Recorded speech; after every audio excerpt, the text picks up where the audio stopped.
Hello, I'd like to welcome to this Opentalk session. I'm Des Dilove, co-founder of Thinkers 50, the world's most reliable resource for identifying, ranking, and sharing the leading management ideas of our age. Thinkers 50 is proud to be partnering with Hire on the European Rendenhai Centre. And we're also delighted to be joined today by 4 of our sister Rendenhai centres in Singapore, India, Russia, and Silicon Valley. Our topic today is maximizing human value in the Internet of Things era. The famous management thinker Peter Drucker said, management is about human beings. Its task is to make people capable of joint performance, to make their strengths effective and their weaknesses irrelevant. No wonder then that the human dimension of enterprises is an important topic of research in the field of management and has become a key principle of corporate transformation. What's making it even more relevant today is the advent of new technologies in the Internet of Things era, including artificial intelligence, robotics, and other forms of machine learning. Human beings cannot and should not try to compete directly with these new technologies because we will not create value that way.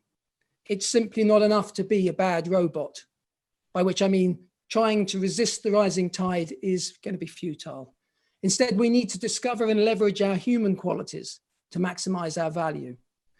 Now, that's where new management models and organizational forms come in. As Hire CEO Zhang Reimin explains, at the core of Rendenhai is a belief in the maximization of human value and in the immeasurable value of every individual. That is why it works in every industry and every country. Our model, he says, reflects an essential characteristic of the Internet of Things. The Internet of Things is about the interconnection of all things for the purpose of improving experiences for people. To me, the Internet of Things is essentially an Internet of people. And if you don't get people connected to it, you can't have a successful Internet of Things. So I think that sets the scene nicely. The format today is a roundtable. Each of the Rendenhai centers has 10 minutes to tell us about what they've been doing and share insights about maximizing human value. And then I hope we'll have time to open the panel and have a discussion at the end. I'm looking forward to hearing from the other centers shortly, but first I just want to share a little bit about how Thinkers 50 came to be on this journey and what we've learned. So we first encountered Hire 7 years ago when we awarded Zhang Reimin our award for Ideas into Practice. We spent time with Zhang and were inspired by the story he told us. Even more, we were inspired by what he and Hire were actually doing. So we were delighted when he invited us to Qingdao to see for ourselves. We've been back several times now. We believe there is nothing so practical as a great idea. And at Hire, we saw new ideas being put into practice. What interested us at Thinkers 50 were ideas like teamworking, collaboration, empowerment, trust, and recognition. We noticed, for example, that individuals responsible for new innovations at Hire gave their names to the innovations. A small thing, you might think, but one that speaks volumes about a culture that celebrates human value. And of course, the Rendenhai ecosystem model, with its platform of micro-enterprises, is now recognized around the world as revolutionary. Now, one organization doesn't have all the answers, but there is no doubt that Hire is exploring what the answers might be in novel and interesting ways. It is a fundamentally human-centric organization. Now, as I mentioned before, this session brings together Rendenhai centers from all around the world. I'm excited to be here and to learn more about what they are doing. So if we may, we will go to Singapore first. I'll introduce Ellen Dick, is a member of Corporate Rebels, where she focuses on building a movement to change the way we work. Her objective is to showcase other more effective ways of working that may inspire workplace changes for the better. As of February this year, Ellen is also responsible for the Hire Research Institute in Singapore. The institute is connecting companies with Hire so they can learn firsthand about Hire's new business approach and come to see what this could mean to the future of their businesses. Ellen, the floor is yours. Thank you very much. So first of all, just to check that everybody can see my slides. Yeah? Yeah, you're good. Okay, great. So thank you, Des. Very happy to be here today. I'm afraid we're not actually speaking from Singapore, which we would have liked to spend a bit more time this year, but due to obvious facts, we're not there. I'm actually here in the Netherlands, where I'd say headquarters of Corporate Rebels is. So yeah, it's great to be here today to share a bit more about what we are doing from the Research Centre in Singapore. First of all, to give a little bit of a background, at Corporate Rebels, we're on a mission to make work more fun. And we're doing this by visiting pioneer organizations all over the world and learning from their radical way of working. At the moment, we visited more than 120 pioneers to learn how they can make workplaces more joyful, fun, and rewarding.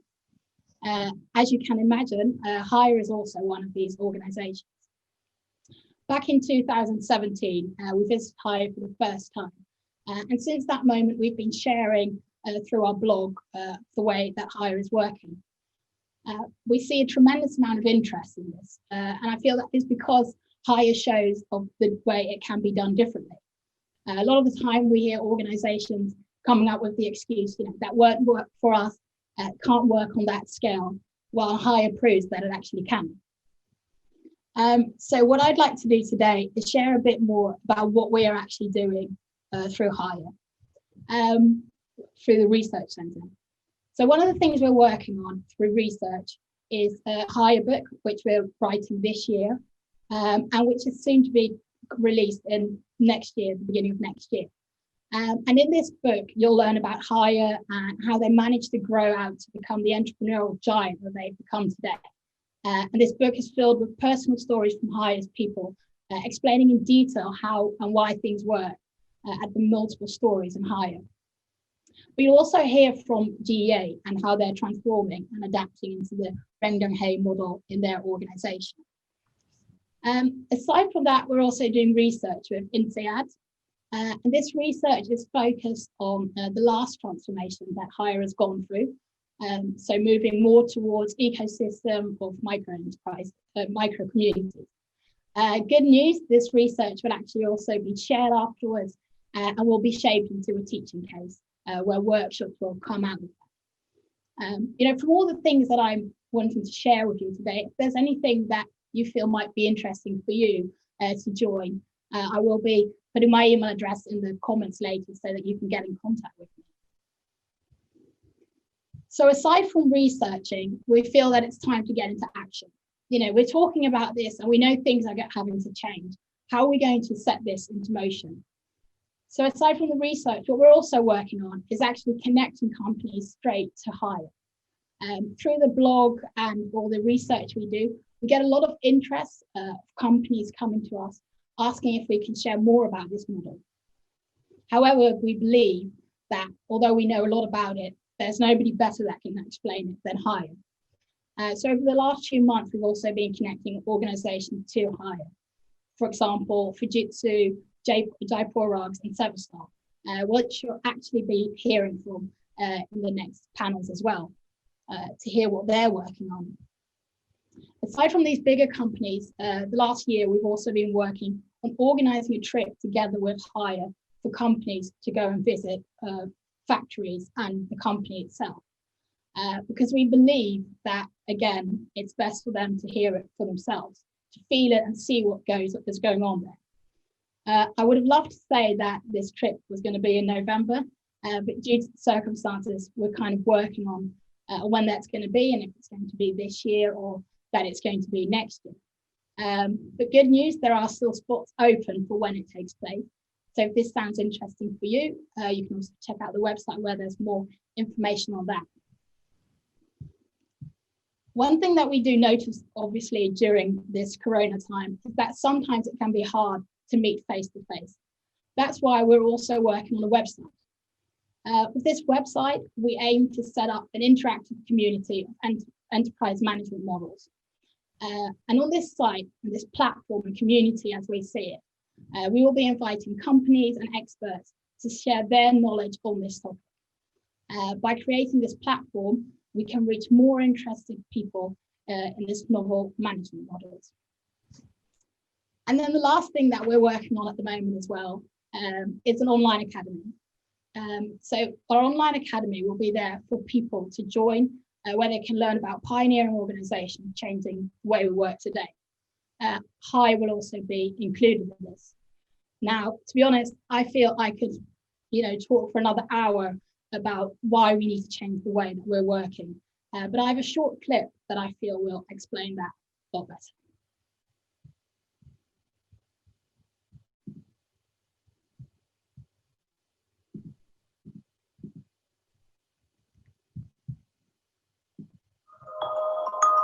The way we work is broken, badly broken.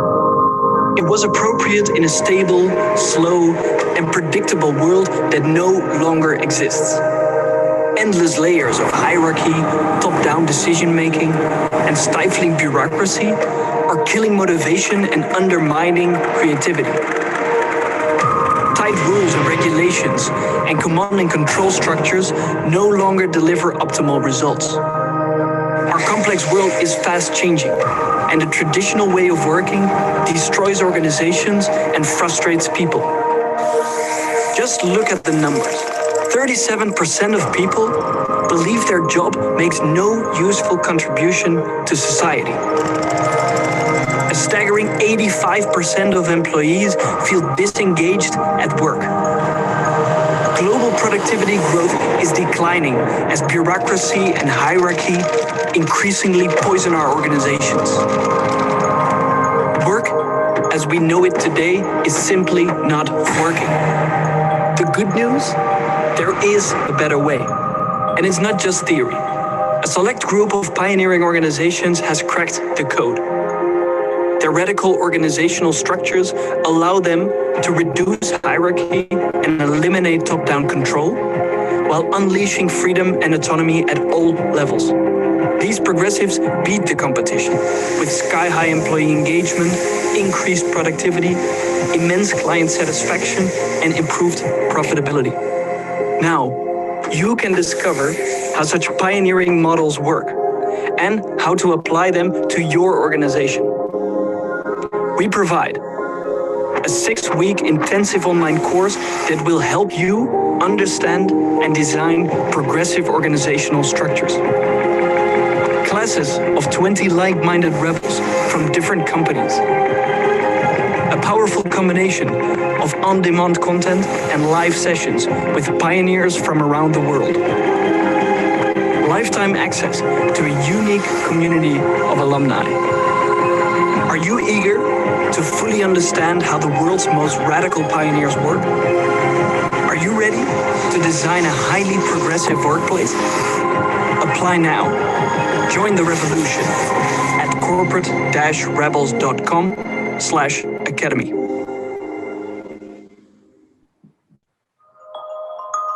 The way we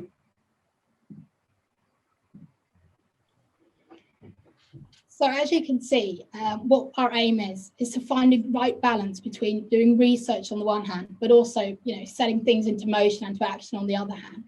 And that's why for us it's so amazing to see so many people join us on these 3 days to learn more from hire, but also from the companies who are starting to implement it. And all I can say is I hope that the rest of this day and tomorrow is going to be very inspiring for you, and that we're going to see more change happening as we go on. So that was it from me. Going back over to you, Des. Thanks, Helen. 37% of employees believe their work makes no contribution. Was that the figure? 37%. I mean, that's alarming. Yeah. Truly alarming. Okay, we're gonna cross over now. We're gonna go all the way to California, to Silicon Valley, and hear from our Silicon Valley Rendenhai Center. Dr. Annika Steiber is the director of the Rendenhai Silicon Valley Center, the director for partnerships and innovation, and a faculty member at Menlo College. Steiber holds a PhD in technology management, focusing on corporate entrepreneurship and innovation. He specializes in management models for the digital age and is the author of several management books, including The Google Model, Management for Continuous Innovation in a Rapidly Changing World, and, intriguingly, Management for the Digital Age, Will China Surpass Silicon Valley? Annika, are you with us? Yes, I am. Can you hear me? Okay, I can hear you. Yes, over to you. The virtual stage is yours.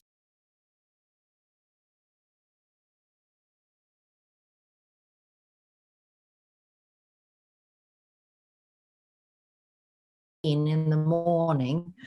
I can just echo what we heard from Singapore and our sister company or sister partner from Singapore. Today we're going to discuss about maximizing human value, and I wanted to give you both a little bit about what the Ranhai Silicon Valley Center is going to do, but also why human value first. So the Silicon Valley Center is the youngest of the centers. We actually just started up more or less a week ago. So what I'm going to present is more of the plan for the future. But I have, as you heard from our chairman today, been studying this phenomena of management for the internet age or the Internet of Things for a decade. And I presented and have been publishing 7 books in total. The one that might be of most interest for you today is the management for the digital age. Will China surpass Silicon Valley? And it's quite interesting to just give you some history behind that book. So I, as you can maybe hear, I'm not an American. I came from Europe. And I was drawn to Silicon Valley to describe the new management generation, the new company generation that was more or less born over here. So I went over and I described the Google model. I went out in the world and described how Google will revolutionize the world. Then I realized that Google was not the only one. So I wrote the second book, The Silicon Valley Model, which is 6 different case companies of Facebook and Google and Twitter and LinkedIn and Tesla and other companies. Then I thought I was going to be done. But at that point in time, I realized that something very, very exciting is happening over in China. And I met Hire for the first time. So that generated the third book, which was then this management for the digital age. Will China surpass Silicon Valley? And I remember the reaction in Silicon Valley at the time when I wrote on this book. So what I found in my research over the years is more or less the same pattern. We see a total new generation of companies, and their management models is more or less a 180-degree different from anything we know from the old corporations, and specifically the one that I usually do research on, that are representing the older traditional model. And so the one component that is coming out is the focus on people value. And you can ask yourself, why human-centric? Why is it so important for all those companies in this new generation for the internet era to be human-centric or maximize the people value? And one obvious thing is that we know that there is a strong correlation between people management and business performance. And it shouldn't be a surprise at all, but still, as we heard from our sister partner in Singapore, it's not happening. And 37% of employees don't feel that they even maybe contribute or have any meaningful job, which is pretty remarkable and awful. The thing is, what makes this even more harder to understand is that we have known the correlation between people management and maximizing people value with the company performance since 1924. We can go back to the Hawthorne studies in the US, where we knew and we learned, surprisingly, that it was the better relation between managers and workers that led to increased productivity, not the light or lightning situation in the plants and manufacturing plants. And later on, we see tons of research saying exactly the same thing, that employee treatment and employees' perception of being valued and cared for leads to higher performance. The thing is that this was this is an interesting fact in an isolated situation or isolated context. But if you bring on a digitalization, automatization, robots, and machines that will work together with human being, we're coming back to what our chairman said in the very start on this day, that we also need now to use human beings for what they actually are strong on or strong at, and we are going to work in collaboration with machines. So this is not just important to find how we can get a better productivity or result from the company anymore. It's also how to use human being in relation to machines. So it's a more complicated situation than maybe what was just for 15, 20 years ago. To increase the complexity and what we have been teaching for a while now, for a decade almost, is that there are three main things that any organization need to make sure that they have today. Three main principles, key principle for the new design. One is the human-centric, or the maximizing the people value. And we're going to discuss that more today in this session, in the Q&A and in the discussion. But the other factors are an organization that is heavily more dynamic, agile, dynamic, fast-moving, and also more organically structured than whatever had been before. We heard about the tall bureaucratic organizations, and those are not scalable. They will not survive.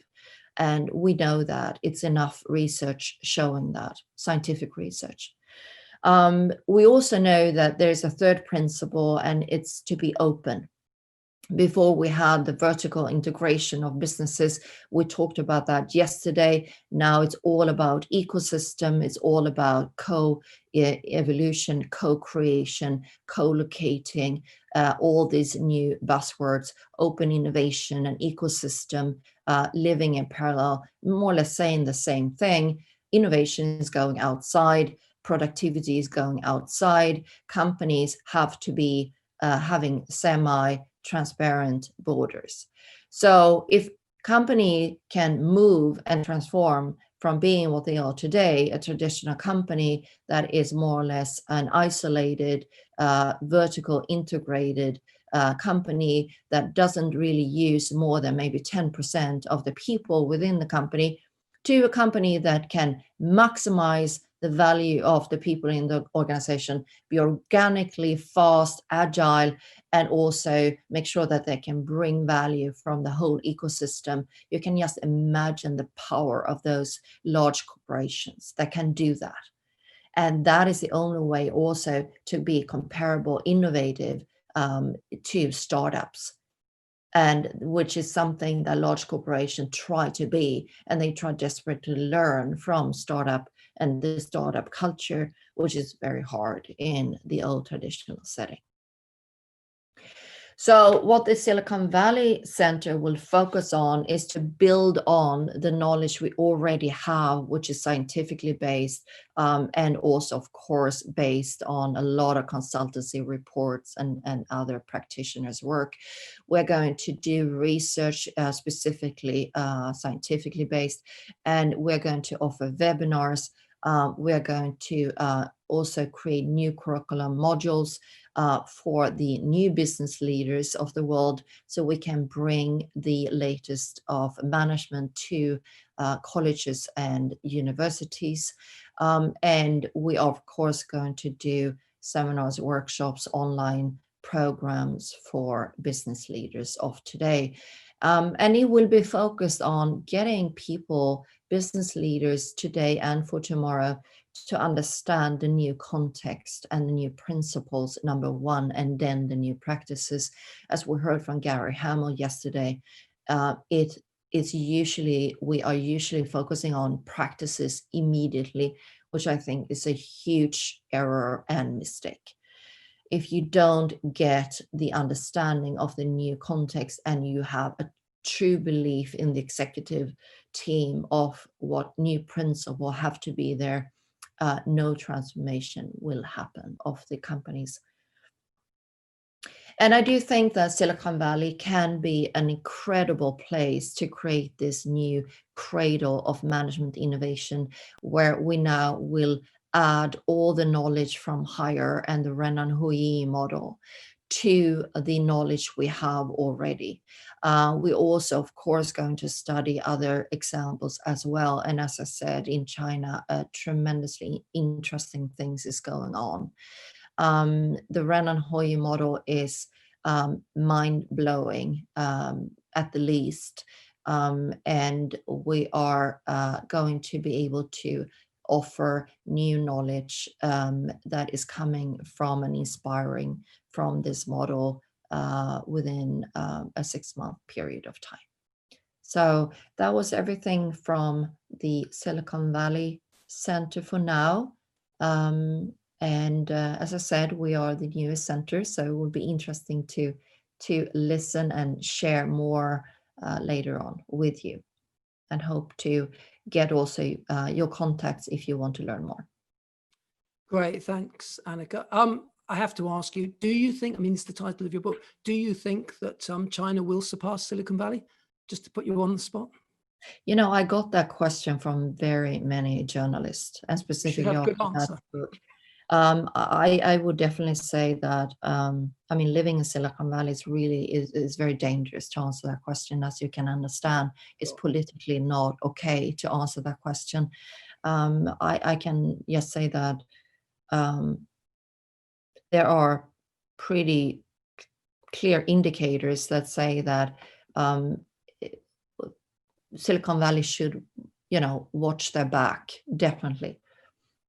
Okay, thank you. We'll leave it there. We'll maybe pick it up again a bit later in the discussion. Now we're going to go to our Russian center. Please welcome Evgenia. I'm not sure I've said that correctly. Terrible. Yes, you're right. Yeah. Suduk, who is the key account project manager for Fast Forward and is heading up the Russian center. So over to you. Yeah, thank you. Hello, everyone. Nice to meet you. I'm talking to you from actually Kiev, Ukraine, because we are represent higher in CIS countries. So, as my colleague said before, my name is Evgenia, and I represent Fast Forward Company 2. And from the end of 2019, we are HMI representative in CIS countries. I thought that we are the youngest part of HMI community, but not really.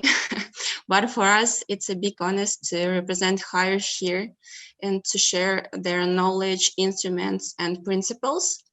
So a few words about Fast Forward project. We organize highly specialized executive study tours and connect CEO from all over the world with businesses since 2006 in order to gain experience, new knowledge, and of course, valuable business contacts. And each of our tours offers an opportunity to explore the key factor of success, for example, from innovations, disruptive ideas, new technologies to recruiting the best professionals and retaining them. And while preparing one of the such tour, we've met with Hire team in China, and together with our group, we were at Hire's HQ, where we had an opportunity to discover deeply Renan Hui model. We talked about Hire life and culture, and of course, we had a Hire factory tour. And at the beginning of 2020, we planned to have 2 more business trips to Hire, but the global pandemic has adjusted all our plans, and we decided to organize meetings online, for example, like this forum. And, we had the first online meeting with Hire. We started this online project. And in May, we had an open masterclass for all our Fast Forward clients. And the first thing, we made the corporate meeting with an innovative and healthy retailer in Russia, the Vkusvil company. And all the meetings were prepared individually. For example, during the masterclass, we discussed, of course, more deeply Renan Hui model, how this model helped Hire during the crisis and the global pandemic. With the Focuswheel, we had preliminary detailed list of questions, and based on these questions, colleagues from Hire built the speech. And you know, only a few years ago in CS countries, I will talk about Russia and Ukraine. The topic of self-managed teams and micro-enterprises become popular, and company learned about organizations operating on these principles. And for now, Hire's principles, instruments, and business models model aroused the great interest among the audience, and especially this topic with the micro teams and micro enterprises. Colleagues from Hire knows what I'm talking about, because we had tons of questions: how it works, is it effective or not, how to build such micro enterprises inside the company. To sum it up, for this moment, we had 3 successful cases with Hire, and we expect for more joint projects. And we are happy to promote and share Hire ideas here in Russia and Ukraine. And of course, we are open, we are happy to new opportunities. If you have any questions or propositions, please contact me directly or HMI colleagues in China. I will happy to talk with you. Yeah, I think that's it from Russia and Ukraine for now. Great, thank you. Thank you from Ukraine then. Okay, that brings us to our center in India. And I would introduce Professor Amit Kapoor, who is President and CEO of the Institute for Competitiveness India, which is part of the global network for the Institute for Strategy and Competitiveness at Harvard Business School. The Institute for Competitiveness is also responsible for the Porter Prize, which recognizes Indian companies competing on the basis of Professor Michael Porter's idea of value creation, innovation, and strategy. Amit heads up the Rendenhai Center in India. Amit, the stage is yours. Thank you. Thanks a lot for the kind words, Des. It is absolutely a pleasure to be here. Quite interestingly, if you really look at the Institute for Competitiveness, works in the area of economic geography, and we try to understand as to how locations become more competitive and productive over a period of time. And as we are really talking about locations being productive, of course, we have to understand as to how firms actually perform and how firm productivity can actually change. And as we really look at doing this work, we look at 2 basic principles, that there are social objectives and economic objectives. And both these objectives have to come together to really create value in the world. So basis this, whatever work we do, we try to understand as to how firms can actually fulfill economic objectives and how firms can actually fulfill economic objectives.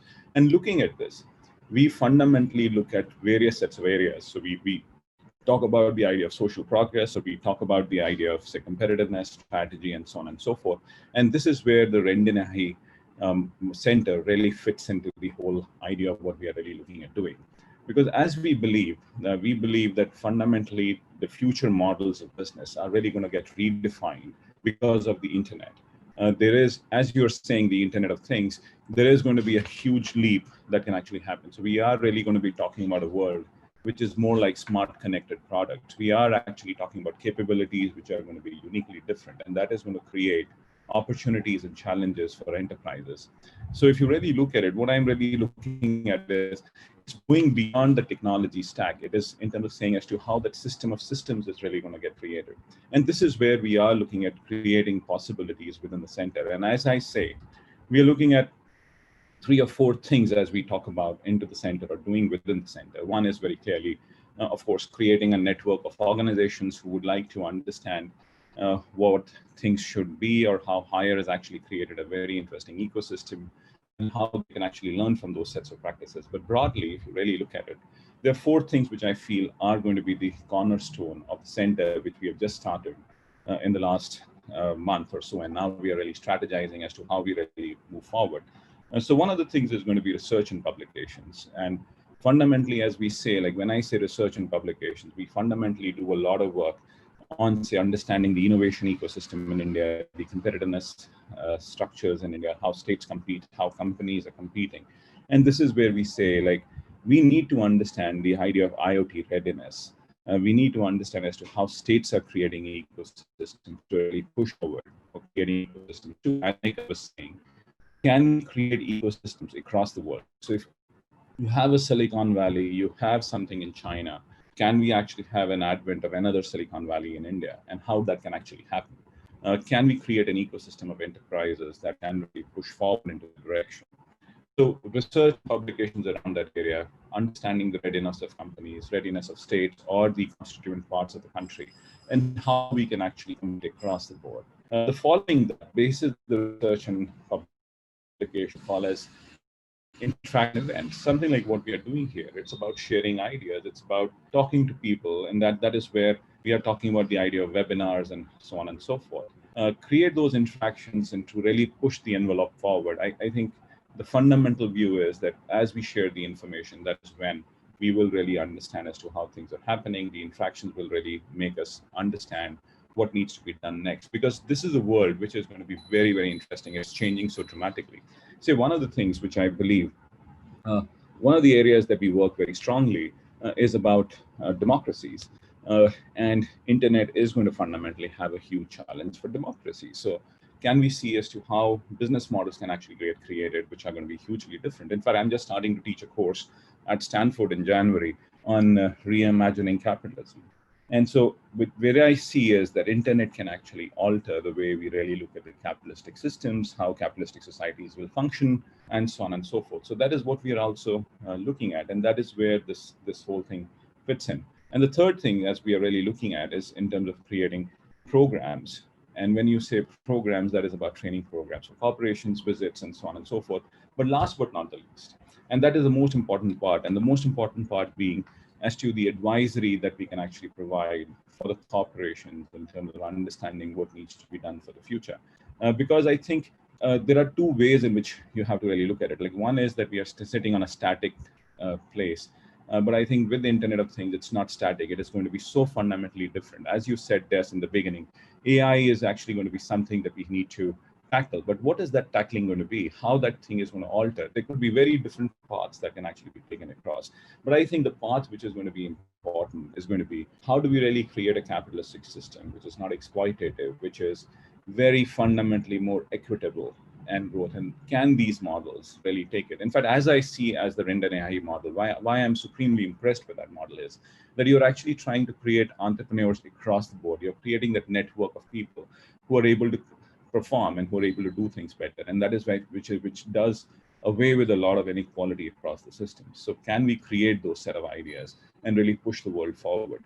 And that is what we are really looking at within the center itself. Early days, but super excited with what we are able to do. We have done a couple of pieces. We are looking at creating a report on the IoT ecosystem in India, how platforms are functioning and things. But I think within the next 1 year, we would have a lot more things to share as we move along. But this is what I had to say, Des. Thanks a lot for the opportunity, and super excited to really work in this area and work with all the partners on board. Thank you. Thanks, Amit. I mean, yes, I can feel the excitement in the room. It's a fascinating mix as well, I was thinking, because on the one hand, we've got your side of things, and we've very much got Annika coming at it from almost a deep academic knowledge, and then corporate rebels, very practical, and Ukraine, very practical, study tours, really. So I think it's a fantastic mix of things. I should also say that as you say, it's early days, but some of the things we've been doing at the Centre in Europe that Thinkers 50 has been involved in, we've held a series of webinars with Boundaryless on the higher model, featuring some very eminent thinkers and practitioners, including Professor Bill Fisher from IMD, Kevin Nolan from GE Appliances, who I know is joining this call, and others. We've published a new book on ecosystems, what we call our lean publishing model. We're able to publish books very rapidly, and with contributions from some really interesting people. Recommend the book to you. And we've been working with some organizations that you wouldn't expect necessarily to be looking at this model, including, government organizations that are looking to create ecosystems and see their world in through an ecosystem lens. So very exciting, I think, and look forward to keeping in touch and sharing more knowledge as we go along. So let's kick off a conversation here then. Amit, I mean, we've kind of talked about what we're all doing, and I know we don't have the answers yet, but how do companies maximize human value in the Internet of Things era and the AI era? You mentioned it, you alluded to the fact we're going to have answers. What do you see happening?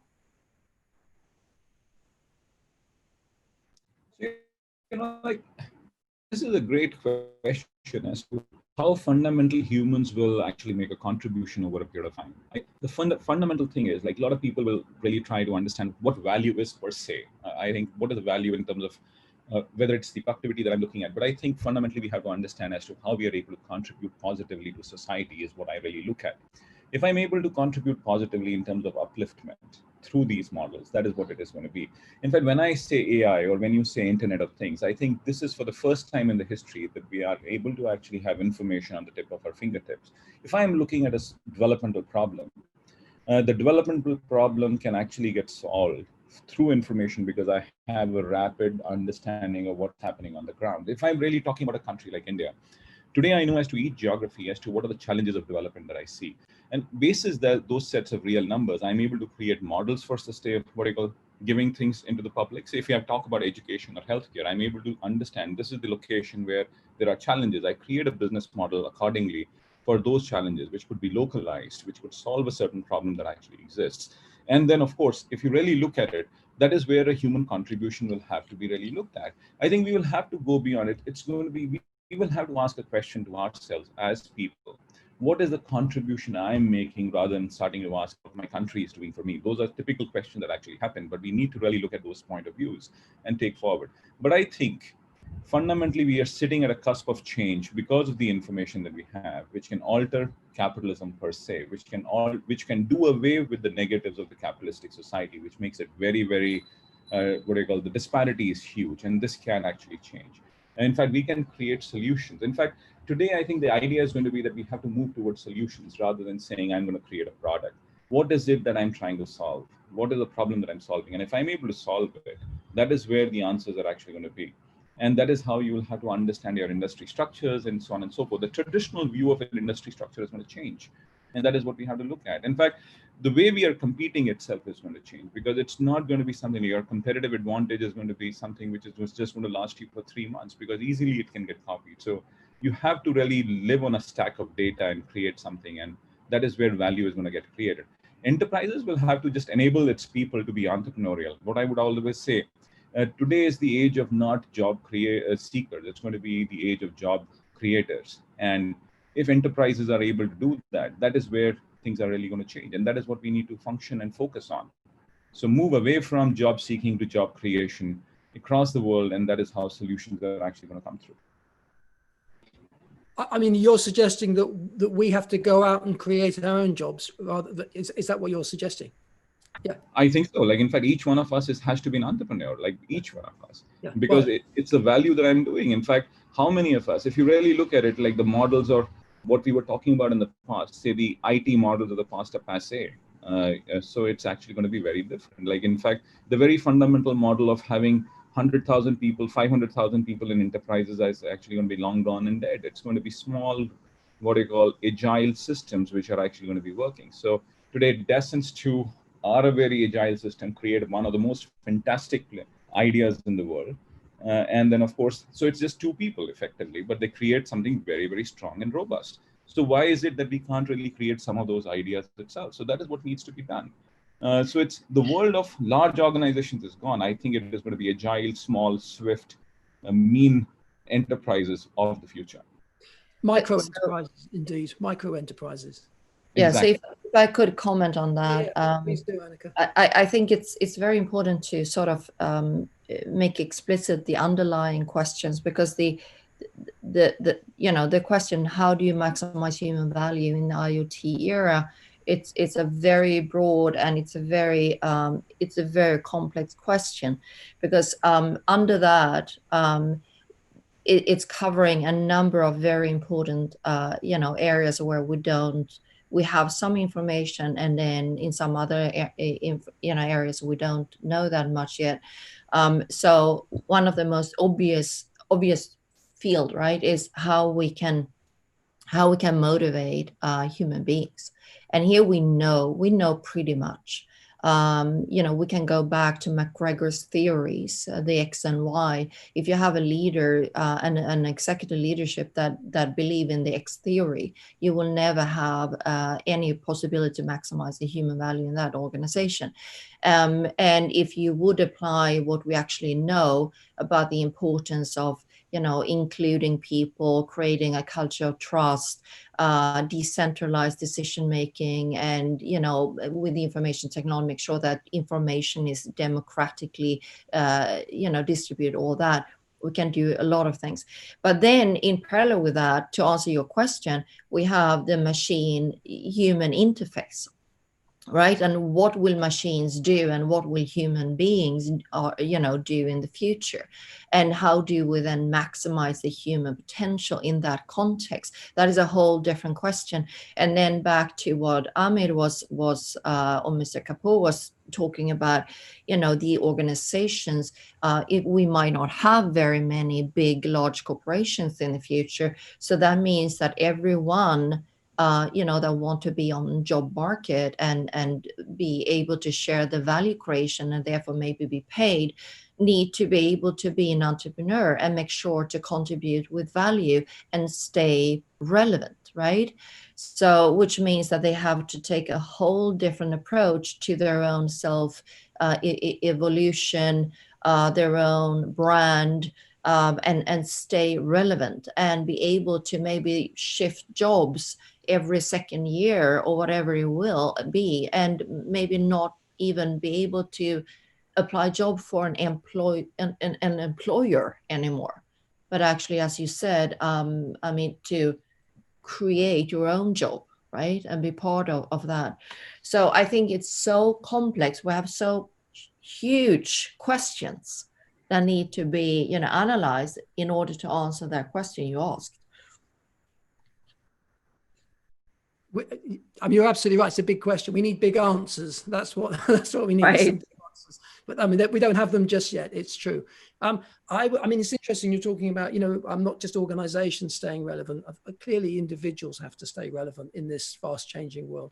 I was talking to somebody, actually a former minister in Singapore, Ellen, if I could come back to you, and they were saying that there's the social contract between the people and the government in Singapore is very much, they expect people to reskill. They expect people to retrain if necessary to make sure that it's the creation thing of, you are responsible for being relevant, and you are responsible in society and in your world for making sure you have skills that are still applicable. Have you encountered that attitude in Singapore? No, to be honest, not yet. In that way, but I think it is interesting though that when we say to people, what I've seen at Corporate Rebels in the short time that I've been there, when we say to people that they need to take ownership of the way they train their skills or the way they fit into the organization, I think with that ownership it also comes a bit more of actually being able to act upon that. So I'd be very interested to see how they actually do that in Singapore, where they not only say, you need to take this yourself and you need to be accountable for that. What are they then doing to actually have people have that feeling that they actually are? Because, a lot of the times in organizations, we say, we want you to be, say, innovative, and we want you to come up with ideas. And then we look, what's actually happened, and we see bureaucracy where ideas, nothing's done with that. So, I don't have the answers to that yet, maybe in a few years. But I think that's an interesting point to look at as well then. Okay, I'm going to try and pronounce your name again. Evgenia? Okay, I'm trying. It'll get better as I get to know you better. How do things look in your part of the world? What does automation? Do people look with fear at automation and the advance of robotics, or are people more optimistic? I mean, I have to say it's very mixed, certainly in the UK. People here a bit scared of such things because, we don't have here even the retail shop stores like Amazon Go with machines, so and we try to develop this sphere. We try to digitalize everything, and we're at the beginning of this process right now. Okay. We've agreed that there's some big questions and that we need some big answers, and that we all have a lot of work to do. All the centres have a lot of work to do in terms of trying to find answers and to create new knowledge. But if I can, Annika, I'm going to return to you and ask you probably another big question. What would be your tips for organisations that are trying to create human value? What would you recommend if someone's watching this now and they want to go away tomorrow and start to make a difference in their organisation? What would you recommend? I know you've studied the field, so hopefully you have some answers. Yes. So if you look purely on people management and that thing, that area, we know pretty well that the management philosophy in the company. If you, for example, if you take a company like one of the company I've been studying here in the local area, if they say that we're going to create the best workplace in the world, of course that mindset is making or breaking it, and creating culture of inclusiveness, trust, and be able to make failures and take risks. We knew pretty well what kind of culture is fostering more satisfied people and also innovation at the end. It also matter the hiring process. So something that was pretty interesting was if we believe that those new generation companies that are more fast moving, flat, and decentralized decision making and all that, they will need people that also are more self-evolving and self-organizing and like small CEOs. So the hiring process is pretty important to sort of select the people. And in the case you maybe haven't thought about that, or you have had a very tall bureaucratic organization and have a lot of people that have been sort of adjusted to that structure, you will need to retrain those people in a high degree. And I know many of the for example, innovation consultancy companies are focusing primarily on huge training programs, just retrain the brain of existing employees. And of course, when you do that, you also have to change the environment for them in the organization. And then we have talked before about the importance of decentralization, taking a strategic decision where the local knowledge actually is and not on the very top. Something that will be also important to maximize this value of the people and making so they can make an impact is the use of information technology, social media, and other things in the organization. So use IT as an enabler for the humans to maximize their value for the organization and for the users at the end, which are the most important one to focus on. Okay, thank you. Amit, I'm going to let you have the last word. Turn the question around a little bit. How do we as human beings, because we talk a lot about future-proofing systems and future-proofing organizations, how can we future-proof ourselves as human beings? How can we, you use the word relevance. So how do we stay relevant? How do we do that? How do we stay curious? So Des, this is a very compelling question, and I would like to share from my new book. My new book just got released day before yesterday, called Disrupting Democracies. And that is where I've actually tried to understand as to how humans are acting in the age of the internet.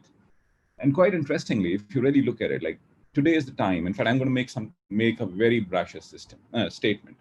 You know, like post 1999, what we have seen is that the world seems to have achieved peak IQ. So 1999, after 1999, we have produced the dumbest set of generation in the world.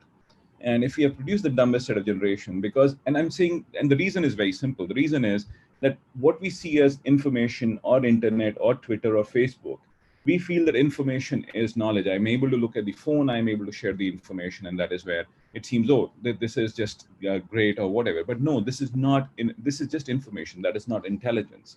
In fact, what is happening is that I see that people are becoming less and less, analytical over a period of time.